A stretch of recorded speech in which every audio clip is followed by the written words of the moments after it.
নমস্কার, আমার নাম কৌস্তব দাস।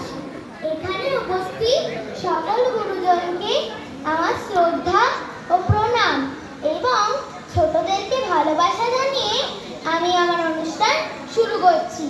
আমার আজকের নিবেদন গন্ধ বিচার, সুকুমার রায়। সিংহাসনে বসলো রাজা, বাজলো কাঁসর ঘণ্টা, ছটফটিয়ে উঠলো কেঁপে মন্ত্রী বুড়োর মনটা। বললে রাজা, মন্ত্রী তোমার জামাই কেন গন্ধ? মন্ত্রী বলে, এসেছি, গন্ধ তো নয় মন্দ। রাজা বলেন, মন্দ ভালো দেখুক সুখে বদ্রি।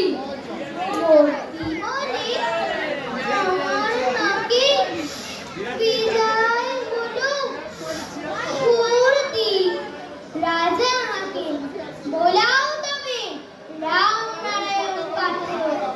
পাত্র বলে, চিনি না, এক্ষুনি এই মাত্র রশি নিয়ে গন্ধ যে না, গন্ধ কোথায় ঢুকে?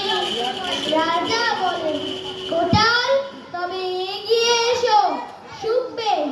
কোটাল বলে, ফোন খেয়েছি, মশলাটা হবে কর্পূর, গন্ধে ধরে বন্ধু আমার একেবারে ভরপুর। রাজা বলেন, আসুক তবে শের পালোয়ান ভীম সিং। ভীম বলে, আজ করছে আমার সমস্ত গা ঝিমঝিম। রাত্রে আমার বুখার হলো, বলছি হুজুর ঠিক বাত। বলেই শুনো রাজসভাতে চক্ষু বুজে চিৎকার। রাজার শালা চন্দ্রকেতু, তারেই ধরে চেষ্টা। বললে রাজা, তুমি নয় করো না ভাই চেষ্টা। চন্দ্র বলেন, মারতে চাও তো তাকাও না গো, জল